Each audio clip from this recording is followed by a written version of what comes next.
할렐루야. 어린 양들을 품어주시고 특별히 어두운 밤을 지날 때에 무수하지 않도록 동행해 주시는 참 목자 되신 우리 주님을 향하여 할렐루야 찬양대에서 귀한 찬양을 올렸습니다. 우리 주님께서 영광 중에 받아주신 줄로 믿습니다. 찬양의 가사처럼 선한 목자 되신 우리 주님의 인도하심을 받아서 늘 주님이 주시는 그 힘으로, 그 사랑으로 더 없는 하나님의 나라를 매일매일 살아가는 우리 모두가 되기를 주의 이름으로 축원합니다. 우리 서로 옆 사람 인사 나눕시다. 예수님은 선한 목자입니다. 예수님은 선한 목자입니다. 네. 5월은 가정의 달입니다. 여러분들의 가정 속에 하나님의 은혜와 은총이 충만하기를 바랍니다. 가정 속에 특별히 오늘 어린이 주일인데요. 우리 가정 속에 또 우리 집안 속에 또 이 땅의 모든 어린이가 하나님의 복을 충만히 받아서 더없이 아름다운 꽃을 피우고 또한 하나님의 나라를 맛보고 하나님께 영광 돌리는 생명으로 나아갈 수 있기를 주의 이름으로 축원합니다. 요즘 청계천길을 거닐다 보면은 청계천 그 도로 주변에 아주 화사하게 핀 꽃이 있습니다. 그 꽃은 바로 이팝나무에서 피어난 꽃입니다. 이팝나무가 얼마나 곱게 이쁘게 만발되어 있는지 모릅니다. 근데 이제 이 나무 이름이 이팝인데, 이팝이라고 하는 뜻은 잡곡이 없는 잎살로 지은 바, 이게 바로 이팝이라고 해요. 그래서 이 나무 이름이 이팝나무라고 하는 이유는 이 꽃이 너무나 하얀 쌀밥, 이 쌀밥과 같아 그래가지고 이 꽃이 이름을 따서 이팝나무다 이렇게 칭했다고 합니다.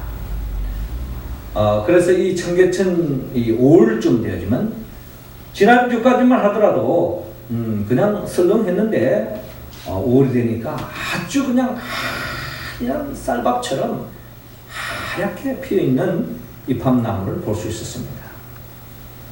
그런데 이 이팝나무의 사연이 참 많은 나무입니다. 특별히 전라북도 진안군 마령초등학교에 보면은 그 운동장에 이 이팝나무가 많이 있습니다.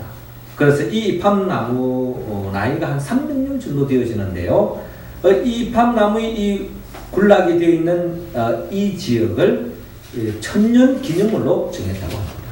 그 정도로 나름대로 역사성이 있는 이팝나무가 거기에 군락을 이루고 있다는 거예요. 그런데 이 마령초등학교 여기에 이 이팝나무가 많이 심겨진 이유가 있습니다. 그것은 이 마령 지역에 한 300년 전의 이야기였죠. 그때 우리 그때 시대만 하더라도 다 보릿고개 넘기고 다 힘들게 살지 않았습니까? 특별히 그런 가운데 이 지역에 기근이 생기고 흉년이 계속 진행되다 보니까 먹을 것이 없는 거예요. 특별히 흉년이 들고 먹을 것이 없으면 제일 어려운 게 뭐냐면은 어린아이들입니다. 성장에 엄청난 지장을 갖는 거죠. 지금도 우리 북한이 뭐 경제적으로 어려움이 있지만 거기에 대한 고스란히 그 고통을 당하는 것은 어린아이들입니다.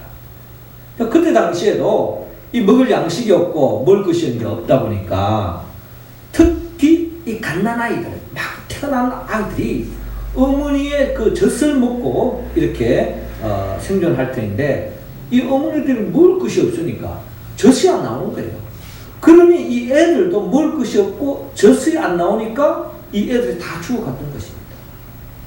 그래서 이제 이 동네에서 한 명, 두 명 어린아이들이 죽어가니까 어쩔 수 없이 그 핏덩이 같은 그 생명이 사나하게 죽음으로 굶어서 어떻게 보면 죽은 거죠. 어쩔 수 없이 그 아이들을 그 언덕에다가 한 명씩, 두 명씩 그 마을 사람들을 묻기 시작합니다. 그리고 난 뒤에 이제 이곳에다가 사람들이 이 이팝나무를 심었다. 왜냐하면은 살아있는 동안에 배불리 먹지 못했지만 죽어서라도 이 이팝나무 꽃을 보면서 하얀 이 쌀밥과 같은 이 꽃을 보면서 그래도 마음이라도 참 천국 갔어도 저 세상 갔어라도 그냥 배불리 살았으면 좋겠다 하는 그런 영혼, 그런 소망을 가지고 이팝나무를 심었다 그럽니다. 사실 이 이팝나무를 누가 제일 좋아하냐면 역대 대통령 중에 박정희 대통령이 제일 좋아했다. 사실 이 박정희 대통령은 이 나무를 좋아하는 건 이 나무 자체가 좋아한 것이 아니라 우리 박정희 대통령과 더불어서 우리 어른 세대들을 보면은 그 당시에 다 볼을 꼬기 넘기면서 우리 자녀들 뭐 참 공부 잘 시키는 거는 그 다음 이야기고 일단 배고프지 않게 해주기 위해서 참 6.25를 보내면서 일제시대를 보내면서 어려운 환경 속에서 자녀들에게 참만 따뜻한 밥이라도 배부르게 해줬으면 좋겠다 하는 그런 마음으로 얼마나 고생 많이 했습니까? 그런 상징적인 의미로 박정희 대통령도 이 땅에 정말 모든 백성들이 하얀 쌀밥 먹을 수 있는 그런 세상을 만들었으면 좋겠다. 그런 갈망을 가지고 이 나무를 좋아한 것 같아요. 그거는 박정희 대통령만 그런 것이 아니고 김일성도 마찬가지입니다. 김일성이 공산국가를 만들면서 그가 내세웠던 정치적 슬로건이 이한 밥에 고깃국 먹게 하겠다. 이게 김일성이가 공산주의 국가를 만들려고 했던 슬로건이었어요. 백성들에게 하얀 쌀밥에 고깃밥 먹게 하는 거. 그 정도로 우리나라가 참 어렵고 힘들었죠. 우리 부모 세대들은 우리 자녀들에게 이 배고프지 않는 세상을 만들기 위해서 산업화를 하고 얼마나 고생 많이 했습니까? 참 감히 말씀드리기도 어렵지만은 아마 예전에 비해서 오늘 우리 자라나는 어린이들은 그나마 그래도 밥 3끼 정도는 먹을 수 있는 세상이 된 것을 생각할 때 참 감사합니다. 이 땅에 하나님의 축복으로 참으로 양식이 없어서 죽는 그런 비극이 이 땅에서는 더 없었으면 좋겠다 하는 그런 기도도 해봅니다. 그러나 하지만 오늘 이 시대 속에 밥 굶는 사람은 없지만 요즘 어떻습니까? 요즘 우리 사회를 바라보면서 자라나는 이 세대들이 정말 우리 부모 세대들, 어른 기성 세대들이 정말 이 사회를 그냥 너무 급하게 성장시키다 보니까 안전에 대해서 그렇게 크게 신경을 못 쓰고 살아온 것이 사실 아닙니까? 그래서 이번에 이 세월호 이 참사를 통해 가지고 이 참으로 자라나는 이 꽃다운 이 젊은 아이들이 정말 참 어처구니 없는 죽음을 맞이하는 이 현실을 바라보면서 이제는 밥 3끼 굶지 않는 이 세상을 만들 뿐만 아니라 정말 기성세대들이 잘못해가지고 이 어린 생명들이 비참하게 죽는 이런 비극의 역사가 이 땅에 더 없었으면 좋겠다. 그런 마음으로 우리가 기도하고 힘쓰는 우리 모습이 되기를 주님의 이름으로 간구합니다. 아멘. 그런 의미에서 우리 교회에서 이렇게 세월호 참사 희생 가족들에게 부활의 소망과 위로를 기원하며 또 미안합니다. 또 함께 하겠습니다. 하는 그런 마음으로 우리가 이렇게 현수막을 걸었습니다만은 우리 마음 자체가 정말 오늘 이 시대 속에 정말 이 어른분들에게 조금이라도 힘이 되어지는 우리의 모습, 또 이를 위해서 우리가 앞장서서 이 사회를 위해서 힘쓰는 우리의 모습이 되었으면 합니다. 어린이 주일입니다.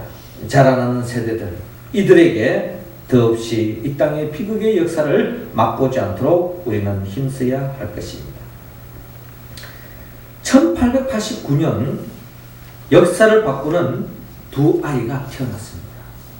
한 아이는 사촌간인 오스트리아 부부 사이에서 출생했고 아버지를 일찍 이어인 소녀는 알코올 중독자인 숙모 밑에서 성장했는데 그는 16살 때 학교를 중퇴하고 극렬 분자가 됐는데 그 이름이 우리가 잘 아는 아돌프 히틀러였습니다. 또 다른 한 아이가 태어나는데 같은 해 미국 텍사스에서 부모의 사랑과 관심을 바라면서 자란 소년 웨스트포인트 사관학교를 입학하고 또한 훗날에 2차 세계대전의 영웅이 된 드와이트 아이젠하워 미 대통령입니다. 이 두 사람은 2차 세계대전 때에 만났습니다. 한 사람은 분노의 도끼를 발산했고 다른 한 사람은 평화를 외쳤습니다. 결국 히틀러는 56세에 대피소에서 자살을 하고 죽음으로 인해서 많은 사람들이 근심을 드러내고 기뻐했습니다. 아이젠하워가 이 세상을 떠났을 때에 많은 사람들이 그의 죽음을 애도했다고 합니다. 이 두 사람의 삶은 상반된 부모의 교육이 이 두 아이의 운명을 갈려놨다고 교육학자들은 이야기하고 있습니다. 특별히 가정의 달 어린이 주일을 맞이하여서 우리 자녀들을 잘 키우고 행복한 삶으로 인도하는 것이 우리를 향하신 하나님의 뜻입니다. 이 어린이 주일을 통해서 특별히 어린아이들 자라나는 이 세대를 향하여 우리가 어떻게 이들을 위하고 이들을 바로 세우기 위해서 또 하나님이 기뻐하는 자녀들로 세우기 위해서 우리가 어떻게 할 것인가 하는 말씀은 오늘 성경 본문을 통하여 우리에게 잘 가르쳐주고 있는데, 한마디로 우리 자녀들을 다음 세대를 기르고 키우고 섬기는 우리들이 선한 목자를 닮아가고 선한 목자 대신 예수님을 닮아가고 오늘 성경은 우리에게 말씀하고 있습니다. 그렇다면 오늘 성경 본문을 통하여 선한 목자 대신 예수님은 어떤 분인가를 우리가 헤아리고 선한 목자 대신 예수님을 닮은 우리 부모들, 우리 기성세대들이 되어질 때에 우리 가정에 자라나는 자녀들이 희망이 있고 이 사회가 미래가 있다는 것. 그렇다면 선한 목자로서 부모는 자녀들을 향하여 어떤 삶을 살아야 합니까? 하나님은 먼저 오늘 본문 11절을 통하여 희생하라고 말씀합니다. 11절 말씀 우리 같이 한번 읽어봅니다. 시작. 나는 선한 목자라. 선한 목자는 양들을 위하여 목숨을 버리거니와. 아멘. 예수님은 이 땅에 오셨는데 스스로 자기 자신이 선한 목자다라고 말씀하시고, 선한 목자는 어떤 삶을 사느냐? 양들을 위하여 희생한다라고 주님께서 말씀하고 있습니다. 선한 목자는 목숨을 걸고 이리로부터 양들을 지킵니다. 선한 목자는 양들을 위하여 목숨까지도 희생합니다. 선한 목자가 희생하는 만큼 양들이 복을 받습니다. 행복해질 수 있다는 것입니다. 자녀를 키우는 부모들은 선한 목자 대신 예수님을 닮아야 합니다. 선한 목자를 닮은 부모는 자녀를 위하여 희생합니다. 더 나아가 때로는 목숨을 바칩니다. 어떠한 희생도 감수합니다. 어떠한 위협도 자녀에게 올지라도 이를 지켜냅니다. 부모가 자녀를 위하여 희생하는 만큼 자녀가 행복해질 수 있습니다. 우리가 잘 아는 이 가시고기라고 하는 책이 있었죠. 이 영화도 나왔고 또 때로는 소설로 나와가지고 베스트셀러가 된 바가 있습니다만, 자녀를 사랑하는 아버지의 사랑을 이야기하고 있습니다. 그 책의 제목처럼 가시고기는 자신의 새끼를 위해서 목숨까지 바친다는 것입니다. 이 가시고기의 생명의 특징을 바라보면 이 가시고기는 물고기 중에 유일하게 둥지를 튼다고 합니다. 그리고 가시고기는 주둥이로 강바닥에 모래를 퍼내고 그것에 둥지를 짓습니다. 그리고 모래집에 수초까지 덮어서 완벽한 산란의 보금자리를 꾸민다는 것입니다. 이 가시고기는 수컷인 이때부터 알을 보호하기 위해 필사적으로 노력을 하는데 몸집이 큰 물고기들과 치열한 싸움을 불사한다고 합니다. 왜? 자기 새끼를 살리기 위해서. 그러다 큰 고기로 싸우다가 자기도 죽을 수도 있는 거예요. 그리고 알 산소를 공급하기 위해서 부지런히 그것을 넣고 꺼내는 작업도 잊지 않는다는 것입니다. 그리고 가시고기 수컷은 보통 15일 동안 아무것도 먹지 않은 채 알을 보호한다는 겁니다. 다른 먹이 구하러 다니다가 자기 새끼 그 알들이 결국 다른 물고기에서 먹잇감이 될 수 있기 때문에 식음을 전폐하고 자기 새끼를 지키고 있다는 겁니다. 그리고 알이 부화될 무렵에 둥지 옆에서 장렬하게 죽습니다. 영문도 모르는 가시고기의 새끼들, 이 치어들은 무심하게도 자기 아비의 살을 뜯어먹으면서 성장한다고 합니다. 가시고기는 치어를 위해서 생명을 바치고 치어에는 몸까지 내어놓습니다. 그 부생으로 인한 가시고기의 부화율은 90%를 웃돈다고 합니다. 이 가시고기의 희생은 새 생명을 살아 숨쉬게 합니다. 이 가시고기가 결국 자라나는 우리 자녀들의 키우고 섬기는 우리 부모들의 모습을 성경은 말씀해주고 있습니다. 선한 목자 되신 예수님, 그분은 어떻게 보면 가시고기 같은 인생을 살았다 해도 과언이 아닐 것입니다. 선한 목자 되신 우리 주님은 이야기는 결국 우리 부모님의 이야기인 것입니다. 우리 주님과 부모님의 희생이 있었기 때문에 저와 여러분들이 존재하는 것입니다. 저도 어느덧 부모 세대가 되었지만 저도 성장 과정 속에 우리 부모님의 그 희생과 헌신이 없었다면 아마 저도 존재하지 못했을 거예요. 결국 이것은 영적인 우리 부모님, 어떻게 보면 우리 주님도 저와 여러분들을 하나님의 자녀로 세우기까지 십자가에 못 박혀 죽음과 같은 그런 희생을 감당했기 때문에 저와 여러분들이 하나님의 자녀로 천국 백성으로 살아갈 수 있게 된 것 아니겠습니까?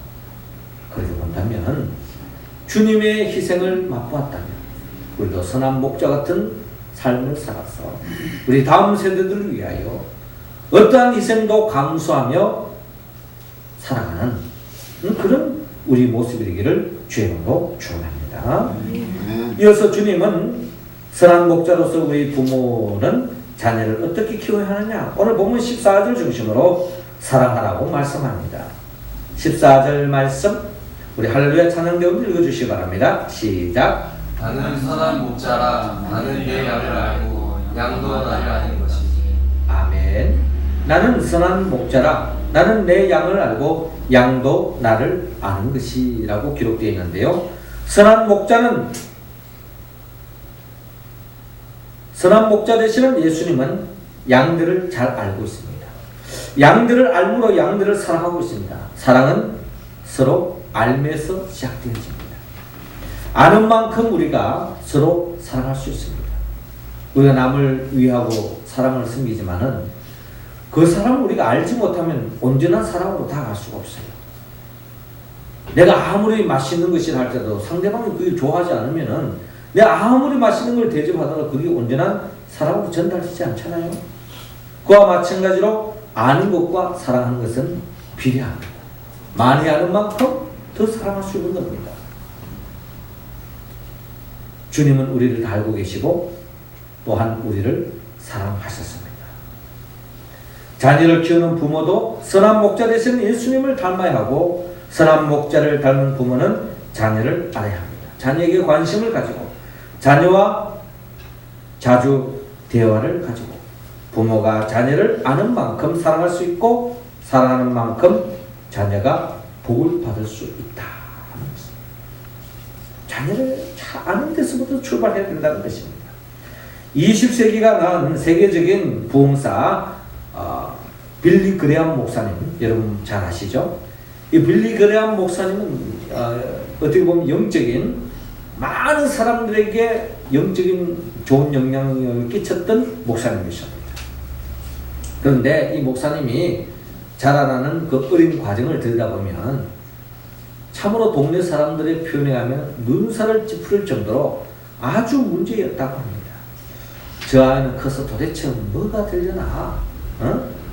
머리를 잘래절래 흔들었다는 것입니다. 그렇지만 그의 할머니는 이 개구장이 이 손자의 머리를 쓰다주면서 이 어린 아이의 좋은 점을 보게 되었습니다. 일단 너는 말을 잘하고 사람들의 시선을 끄는 재주가 있지 않냐. 그러니까 이 개성을 잘 살리면은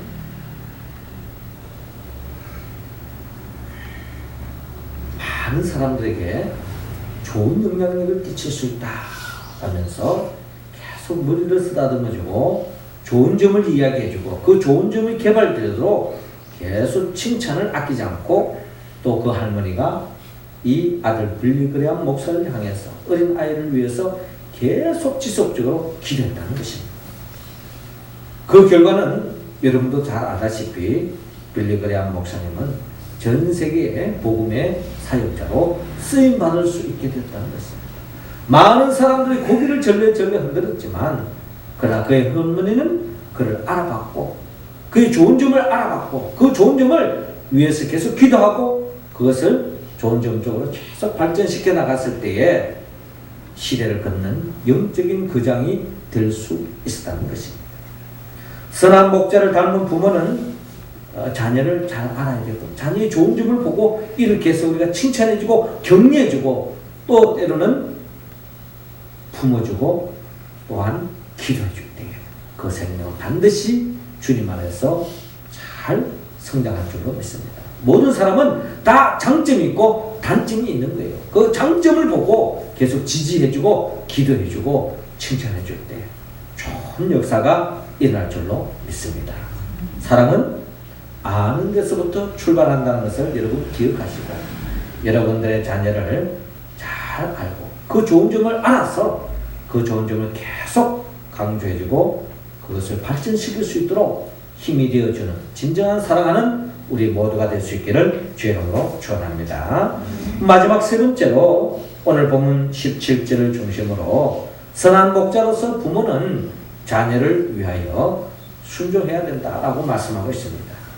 17절 말씀 여러분 한번 더 읽어주시기 바랍니다. 시작. 네가 내 목숨을 버리는 것은 이것을 내가 다시 얻기 위함이니 이로 말미암아 아버지께서 나를 사랑하시니라. 아멘. 예, 선한 목자 되시는 예수님은 우리에게 본을 보여주고 있는데 선한 목자 주님은 하나님의 명령에 절대적으로 순종하는 모습을 보여주고 있습니다. 양들을 멸망치 않고 영생으로 얻게 하는 것은 하나님의 명령이었습니다. 그 명령을 준행하는 데 있어서 선한 목자 되신 예수님이 해야 할 일은 십자가에 못 박혀 죽음이었습니다. 그래서 예수님도 하나님의 뜻을 알고 겟세마네 동산에서 기도하기를 주여 이 잔을 내게서 지나가게 하옵소서. 이 십자가를 그냥 피하게 해주십시오. 자기 제자들을 챙기고 싶고 부모를 챙기고 싶은 것이 예수님의 인간적인 고백이었습니다. 그러나 예수님의 기도는 거기에 주님의 뜻이라면 나의 원대로 마옵시고 아버지의 뜻대로 하옵소서. 그 아버지의 뜻대로 순종한 결과가 뭡니까? 십자가에 못 박혀 죽음에 이를 수밖에 없었다. 그러나 여러분 예수님의 순종한 그 결과는 어떻게 됐습니까? 죽음으로 끝난 것이 아니라 하나님께서 능력의 오른손으로 예수 그리스도를 죽음의 자리에서 부활시켜 주셨습니다. 할렐루야. 아멘. 이게 바로 순종에 따르는 축복의 결과라는 것입니다. 우리가 하나님의 말씀대로 준행하고 하나님의 뜻대로 살아가면 반드시 손해볼 때가 있습니다. 희생을 당할 때가 있습니다. 때로는 죽음에 이를 때도 있습니다. 그렇지만 우리에게는 믿음이 있습니다. 하나님의 뜻대로 순종하며 나아갔을 때는 반드시 희생으로 죽음으로 손해로 끝나는 것이 아니라 하나님께서 갑절로 이 세상 그 무엇으로 비교할 수 없는 하늘의 복을 채워주신다는 것입니다. 그러므로 우리는 예수님과 같이 우리 자녀들에게 물려줘야 할 유산이 무슨 땅 문서, 집 문서, 통장의 돈 그게 아니라 신앙의 유산을 안겨줘야 합니다. 우리가 물려줘야 할 신앙의 유산 우리가 바로 하나님의 말씀 앞에 순종하는 삶을 살아갈 때에 결국 내가 복을 받고 우리 자녀들이 후손들이 복받는 역사가 일어날 줄로 믿습니다. 아멘. 오늘 이 사회 속에서 우리 자녀들에게 정말 축복, 다음 세대에 축복할 수 있는 것은 우리 부모 세대들이, 기성세대들이 반듯한 삶을 보여줘야 우리 자녀들의, 우리 후손들에게 이 나라와 민족의 미래가 있다는 것입니다. 자녀에게 물려줘야 할 최고 유산, 그것은 바로 주의 말씀에 순종하는 모습입니다. 우리가 잘 아는 록펠러 있죠? 이 록펠러는 어려서부터 무척 가난했습니다. 그래서 어려서부터 신분발이 공장 직공으로 생활했습니다. 그러나 그는 가난하였지만 무엇보다 중요한 유산을 가지고 있는데 그것은 어머니의 유산이었습니다. 어머니가 물려준 유산은 무슨 집문서 통장이 아니었습니다. 어머니의 유산은 10가지의 유언이었습니다. 10가지 유언. 이 10가지 유언을 네가 잘 지키면 반드시 하나님 너를 복주겠다. 이야기했다. 그래서 유언을 만들었습니다. 그 유언이 첫 번째가 하나님을 친아버지로 믿고 섬겨라. 두 번째가 목사님을 하나님 다음으로 섬겨라. 세 번째가 오른쪽 주머니에는 11조를 보관해 두어라. 네 번째는 절대로 원수를 만들지 마라. 다섯 번째, 예배 드릴 때 항상 앞자리에 앉아서 드려라. 여섯 번째, 매일 아침마다 그날의 목표를 세우고 하나님께 기도드리라. 일곱 번째, 잠자리에 들기 전에 반드시 하루를 반성하고 기도드리라. 여덟 번째, 남을 도울 수 있을 때 힘껏 도와라. 인색하지 말라는 거죠. 주일 예배를 꼭 드려라. 열 번째, 아침에는 제일 먼저 성경을 읽어라 라고 하는 이 유언을 남겨주었어요. 재산을 물려준 것이 아니라 이 유언을 남겨줬어요. 우리 교회도 어르신들 많은데 미리 이런 유서는 하나씩 적어놓으세요. 내 집문서, 땅문서 어떻게 이런 거 하지 말고 그런 거는 하나님께 바치든지 사회에 기부하든지 하시고요. 자녀들에게 10가지 유언이 있는데 이 신앙적인 삶을 살아라. 록펠러가 그렇게 살았어요. 어떤 결과가 일어났습니까? 미국에 한때 그 당시 록펠러가 살던 시대 속에 최고의 갑부가 됐다는 겁니다. 하나님이 물붓듯이 축복해 주셨다는 것이. 물질로 인한 어려움이 없다. 저는 그분이 돈이 많아서 부러운 것이 아니라 이처럼 하나님 중심으로 살았을 때 하나님께서 그 인생을 책임져 주시고 물질로 인한 어려움이 없도록, 그리고 마음껏 다른 사람을 베풀고 섬길 수 있도록, 마음껏 하나님의 영광을 위하여 설 수 있도록 하나님이 축복해 주셨다. 이거면 되는 거 아닙니까? 그게 금액이 얼마고 뭐가 중요합니까? 이처럼 하나님에 대한 철저한 순종하는 어머니의 삶을 통해서 배운 신앙이었습니다. 어머니는 그렇게 신앙생활 하지 않으면서 이렇게 살아라 라고 말한다면 자녀 입장에서 그냥 웃고 말지요. 이것보다 더 중요한 어머니가 이렇게 살았다는 것입니다. 이렇게 사는 모습이 그대로 글로 전달되어졌고 그 자녀가 부모님이 하신 모습대로 살았을 때에 참 복을 누릴 수 있게 되었다. 사랑하는 성도 여러분, 하나님은 우리 모두가 선한 목자 같은 그런 심정으로 부모가 되고 또 이 사회에서 기성세대가 되어서 우리 자녀들을 위하여, 우리 다음 세대를 향하여 희생하고 사랑하고 그리고 순종하라고 주님께서 말씀하고 있습니다. 하지만 이 말씀을 우리가 어떻게 응답할 수 있습니까? 우리는 전적으로 성령이 도와주셔야 됩니다. 성령님이 도와주지 않는다면 우리는 주의 말씀에 응답할 수 없습니다. 성령은 예수님의 영입니다. 나를 위하여 십자가에 못 박혀 죽으시고 죽음의 권세를 깨뜨리고 부활하신 그 예수 그리스도의 영 보혜사 성령이 함께 할 때에 우리는 이 말씀에 응답할 수 있습니다. 그래야 우리 자신이 정말 우리 자녀를 위하여, 다음 세대를 위하여, 이 사회를 위해서 희생하고 사랑하고 순종하는 삶을 살아서 하나님께 영광 돌리고 우리 자녀들이 정말 꽃을 피우고 꿈을 키우고 꿈을 이루면서 더 없는 우리보다 더 나은 세대를 삶을 살아갈 수 있도록 밑거름을 그리고 그림이 되어지고 기초가 되어지는 우리 삶이 될 수 있기를 주 이름으로 축원합니다. 기도드리겠습니다.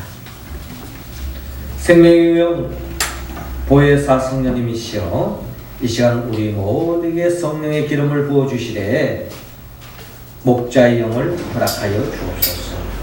예수님과 같이 선한 목자 같은 우리 부모, 우리 기성세들이 되어지게 하여 주옵소서.